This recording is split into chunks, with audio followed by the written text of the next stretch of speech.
ay pinapagatan ko po na kamangha-mangha pag-ibig ng Diyos. No? Amazing love. No? Tunay nga po na ang Panginoon po natin ay sa Kanya lamang po natin nakita yung kamangha-mangha na pag-ibig po niya sa atin. Amen po? No? Wala na po tayo ito pang makikita sa mundo pong ito, kundi ito po ay sa atin lamang po, Panginoon. Kung tatanungin po tayo, ano po yung gusto po natin? May bayad o wala? No, gusto po natin yung libre. Sino po dito gusto pumunta ng SM mamaya? Pwede po pumunta, pero babayaran niyo po yung pwede niyo pong kuhanin. No? Kaya sa atin po, isa pong napakasaya kapag tayo po minsan ay nalibre po tayo na kaibigan po natin at trabaho po natin o kahit sino pa man po ay napakasaya po na nilibre po niya tayo. No? Kung tayo din po ay nalilibre, ay isa din po yun na paglalaan na ikaw ginagamit ka ng Panginoon bilang isang maging pagpapala po para po sa Kanya. Hindi lamang po sa atin yung nagkaroon po ng libre. Ganon din po sa ating pong buhay. No, mayroong isang tao, may isang Diyos na nag-alay po ng kanyang buhay para po sa ating lahat. Para sa lahat po ng tao sa mundo po dito. Dahil sa atin po, kailangan po natin ng tagapagligtas. Hindi na po natin kailangan pang maghirap, hindi na po natin kailangan pang magpapako sa krus para tayo po ay magkaroon ng buhay na walang hanggan. Ang unang puntos po dito, ipinakita po ng Diyos ang kanyang pag-ibig sa atin pong lahat. Ang sabi po sa Roma chapter 5 verse 8, pero ipinakita ng Diyos sa atin ang kanyang pag-ibig sa ganitong paraan, kahit noong tayo ay makasalanan pa, namatay si Kristo para sa atin. Ang Panginoon po ay pinakita po niya ang kanyang pag-ibig, hindi lamang po para sa mayayaman, hindi lamang po sa mga mahirap. Meron man o wala, ang Panginoon po hindi po namimili kung sino po yung mamahalin po niya. Kundi lahat po tayo ay minahal po tayo ng ating pong Panginoon. Dahil tayo po, wala po tayong makayahan na iligtas po yung sarili po natin. Sabi nga po, kahit dito po tayo matulog, dito po tayo, lagi po tayong maatin sa ating pong church, pero kung wala man po tayong relasyon sa ating pong Panginoon, ay wala pong kabuluhan. No, hindi po ibig sabihin nun, ay ligtas na po tayo. Kung iisipin po natin, kung tayo po itatanungin, dapat po ba tayong mahalin ng ating pong Panginoon? Di po natin maiisip o sulat akalain na kahit tayo po ay isang mamimbasahan sa ating pong Panginoon, ay minahal po niya tayo. Ipinakita po ng Panginoon ang kanya pong dakilang pag-ibig sa bawat isa po sa atin. No? Ang Panginoon ay gumawa po ng paraan, kaya po niya ibinigay ang kanyang pong kaisa-isang anak ay para po sa ating pong lahat. Para sa ating pong lahat ng mga makasalanan. Dahil kailangan po natin ng tagapagligtas. Ang Panginoon po ang unang nagmahal po sa bawat isa po sa atin. Paano po natin o mapapatunayan na mahal po natin o mahal po tayo natin pong Panginoon? Ano po yung ginawa ng Panginoon? Ibinigay po niya kanya pong kaisa-isa anak para sa atin. Para sa iyo, para sa akin, maging sa bawat isa po sa atin. Kaya po, pinakita ng Panginoon ang kanya pong dakilang pag-ibig. Ganon din po, kapag po ba tayo sa mga magulang po natin, sa mga relasyon po natin, ano po yung sa tingin po nila na makakapagpasaya po sa kanila? Ano po, mga chocolate, mga bulaklak, cellphone, damit. Di ba po, isa po yung nakagalakan o isa po yung nakatunayan na mahal mo yung tao. Kaya mo yung ginagawa kasi meron kang relasyon at kaya mo yung ginagawa kasi gusto mo na maging masaya siya. Ganon din po ang Panginoon sa bawat isa po sa atin. Kaya po niya ginawa yun dahil po sa bawat isa po sa atin na tayo po ay mapupunta ng impyerno. Pero ang Panginoon gumawa po siya ng paraan. Namatay po siya dahil po sa ating po mga kasalanan. Inilibing, ngunit sa ikatlong araw siya ay muling nabuhay. Ganun po kadakila ang pag-ibig po ng Panginoon sa bawat isa po sa atin. Kapag mahal po natin, kailangan meron po tayong pinapakita. So kaya Panginoon, kaya po natin masasabi na kamangha-manghang pag-ibig, kahit tayo po ay sa makasalanan, ay minahal po tayo ng ating pong Panginoon. Kaya sa pangalawa po, nais po ng Panginoon na makilala mo siya bilang Panginoon at sariling tagapagligtas. Ang sabi po sa ikalawang Pedro, chapter 3 verse 9, hindi nagpapabaya ang Panginoon sa pagtupad sa pangako niya. Gaya ng inaakala ng ilan, ang totoo binigyan lang niya ng pagkakataong magsisi ang lahat sa mga makasalanan. Sa mga kasalanan nila.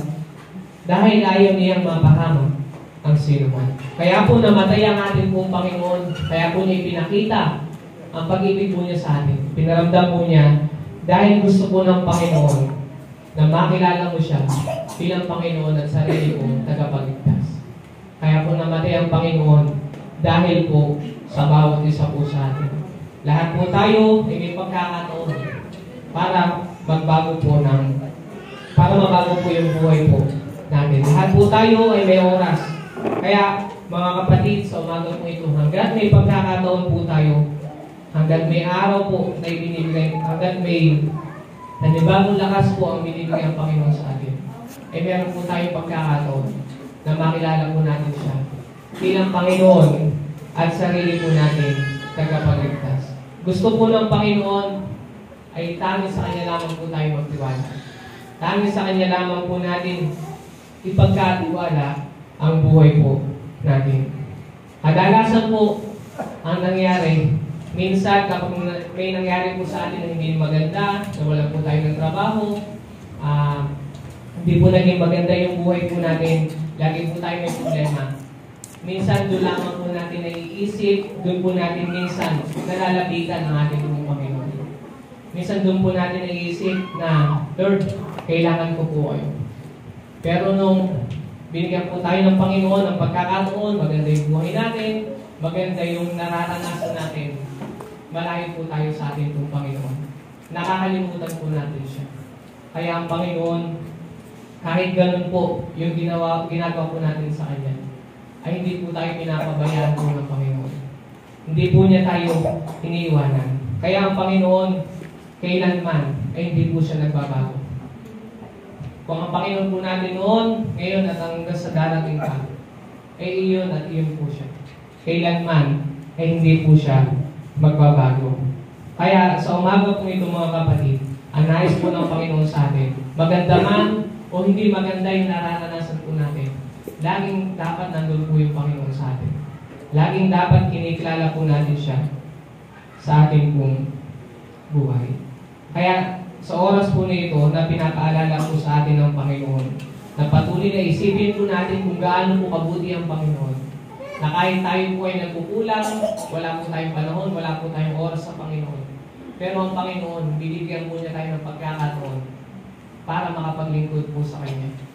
Para makapagpuri at maging isang instrumento po ng ating pong Panginoon. Kasi ayaw po ng Panginoon na tayo po ay mapahamak, na tayo po ay mapunta sa Inyo. Kaya ang Panginoon po ay gumawa po ng paraan para makilala po natin siya at tanggapin po natin siya bilang Panginoon at sarili po nating tagapagligtas. Marami naman nga po tayong pera, marami naman po tayong mga bagay na magaganda. Kahit sa atin pa man po ang lahat ng mga magagandang bagay, ay wala po itong kabuluhan kung tayo po ay walang pagkakalala sa atin pong Panginoon. Kaya napakahalaga po ng bawat isa po sa atin ay binibigyan po ng pagkakataon ng Panginoon para makilala po natin siya bilang Panginoon at sarili po natin tagapagligtas. Magpakahirap man po tayo sa mundo po ito, ay wala po tayong madadala kapag tayo po ay namatay. Ang isa lang po madadala po natin ay yung pananampalataya po natin sa ating po Panginoon. Kung tayo po ay maniniwala sa Kanya, tayo po ay mapupunta sa langit. Pero kung tayo po ay hindi po natin siya tinanggap, nireject po natin siya, ay hindi po tayo mapupunta sa langit. Kaya ang Panginoon, lagi po natin nasasabi na napakabuti.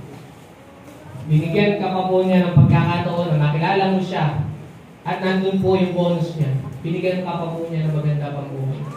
Maganda mga bagay na dating iniisip mo lang, pero dahil po sa biyaya at habag po ng Panginoon, ay pinahiram po niya ito sa iyo. Kaya ang nais po ng Panginoon sa atin ay maging isang pagpapala po tayo sa bawat isa. No? Nais po ng Panginoon na maging maayos, maging maganda po yung buhay po natin.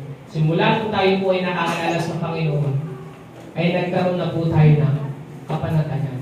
Nagkaroon na po tayo ng kapayapaan dahil po sa ating pong Panginoon. Kung dati po, lagi po tayo nag-iisip na ano po yung mga kailangan po natin gawin kinabukasan. Pero dahil po sa biyaya ng Panginoon, kahit hindi pa man po natin sinasabi, hindi pa man po natin iniisip, ang Panginoon po ay lagi po siyang advance sa atin. Lagi na po niya yung pinagkakalog ng Panginoon ang mga pangangailangan po natin. Kaya nasasabi po natin na salamat po Panginoon. Dahil nandun po yung bonus po niya sa bawat isa po sa atin. Amen po? No? Kaya sa oras po nito na sa kadakilaan po ng ating pong Panginoon, meron pa po tayong magandang buhay, meron pa po tayong buhay na walang hanggan. Dahil po sa Panginoon. Dahil po sa kanyang ginawa doon po sa krus ng Kalbaryo. At pangatlo, paano po natin makakamit ang buhay na walang hanggan?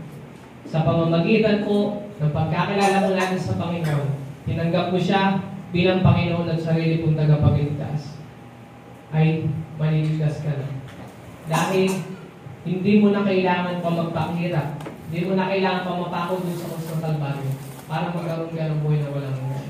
Kasi ang Panginoon po ang gumawa ng paraan para tayo ay magkaroon ng buhay na walang hanggan. Ang Panginoon, hinakot po niya mga kasalanan natin noon, ngayon at hanggang sa mga darating pa, ay binayaran na po ng ating po Panginoon. Kaya napakabuti po ng Panginoon sa bawat isa po niya sa atin, bawat isa po sa atin, na ginawa po niya ang lahat para po sa atin lahat. Kaya ganoon din po, binigyan po tayo ng Panginoon ng pagkakataon. May oras po tayo. Nawa ay mabigyan po natin ng panahon ng ating pong Panginoon. Huwag po natin sayangin yung buhay po natin sa ibang pong bagay. Nawa sa buhay po natin ay mabigyan po natin ng kalukuran, mapaglingkuran po natin ang ating pong Panginoon sa pamamagitan po ng ating pong buhay. Sa pong kagalakan, isa pong pribilegyo na isa ka sa ginagamit po ng Panginoon. Kasi ang lahat po tayo ay meron po tayo kanya-kanya mga talent. Pero isa ka sa ginagamit ng Panginoon bilang isang instrumento. Kaya sa oras po na ito, patuloy na ipagkatiwala po natin sa ating pong Panginoon yung buhay natin. Dahil wala pong masasayang kung tayo po ay pagkakatiwala po natin ating buhay para po sa Kanya. Kasi sabi nga po, wala po tayong talo dahil tayo po ay nasa Panginoon. No? Hindi po tayo magbibigo dahil kasama po natin ang ating pong Panginoon. Kaya sa oras po nito mga kapatid, sa uli na pinapaalala po sa atin ng Panginoon, nawag mabigyan po natin ng panahon, mabigyan po natin ng oras ang ating pong Panginoon. Kaya ang Panginoon, binigyan po niya tayo ng pagkakataon. Nais po niya na maglingkod ka po sa Kanya. Nais po ng Panginoon na maging kagamit-gamit ka para po sa Kanya, para po sa ating pong paglilingkod sa Kanya. Kaya po tayo binigyan ng Panginoon ng pagkakataon ng panibagong buhay, hindi lang para gumanda yung buhay po natin, para mabigyan pa po natin ng kalukuran ng ating pong Panginoon. Hindi lamang po natin pinaglilingkuran ng ating Panginoon kasi meron po tayong pinapanalangin. Kaya po natin pinaglilingkuran ng Panginoon kasi mahal po natin siya. Dahil nandoon po yung pag-ibig po niya sa atin po mga anak po niya, ay ginagawa po natin yung part po natin na makapagpuni at makapaglingkod po sa Panginoon. Kaya sa buhay po natin na inilaan po sa atin ng Panginoon, ay masasabi po natin na natutuwa po ang Panginoon. Kasi binibigyan po natin siya ng panahon at binibigyan po natin siya ng oras para papaglingkuran po natin ang ating pong Panginoon. Konting oras lamang po yung hinihingi ng Panginoon. Nais po niya na binigyan pa po niya ng panibagong buhay ay maglingkod po tayo sa Panginoon. Hindi po natin masasabi, hindi po natin alam kung hanggang kailan po tayo nabubuhay. Kaya hanggang nabubuhay po tayo sa mundo po ito, ay mabigyan po natin ng oras at panahon at mapaglingkuran ang ating pong Panginoon. Kaya sa oras po nito, sa mensahe po ng Panginoon sa bawat isa po sa atin, nawain ang isang pagpapala po ito sa bawat isa po sa atin. Kaya mensahe po ng Panginoon na tutulong po sa atin para patuloy na lumako, para patuloy na lumalim po tayo sa ating pong pagkakilala sa ating pong Panginoon. At tayo po ay muling manalangin. Dahilan po namin Diyos, muli salamat po sa oras po nito. Salamat po sa inyong pong dakilang pag-ibig. Salamat po sa pagmamahal po ninyo na ipinaranas po Panginoon sa amin. Na kayo po ay namatay dahil po Panginoon sa amin, Panginoon. Kaya Panginoon, kami po ay nagpapasalamat at nagpupuri dahil kayo po ang nagbigay ng inyong pong buhay para po sa amin po mga kasalanan. Na kailanman, Panginoon, na hindi na po kami mapupunta sa impyerno dahil kayo po ay gumawa ng paraan. Ginawa niyo na po ang lahat, Panginoon. Ang gagawin na lamang po namin, Panginoon, ay tanggapin po namin kayo bilang Panginoon at sarili po namin tagapagligtas. Dahil hindi po namin kayang iligtas, Panginoon, ang sarili po namin, Panginoon. Wala po ibang makakapagligtas po sa amin, kundi kayo lamang po, Panginoon. Kaya, Panginoon, talagang napakabuti niyo po sa amin. Iniligtas niyo na po kami, Panginoon, at meron po kami bonus ng mga bagay na nararanasan po namin, Panginoon. Kaya sa oras po nito, Panginoon, patuloy na. Pinagkakatiwala po namin ang aming buhay at ang aming lakas, Panginoon, sa inyo. Wa po, Panginoon, ay patuloy na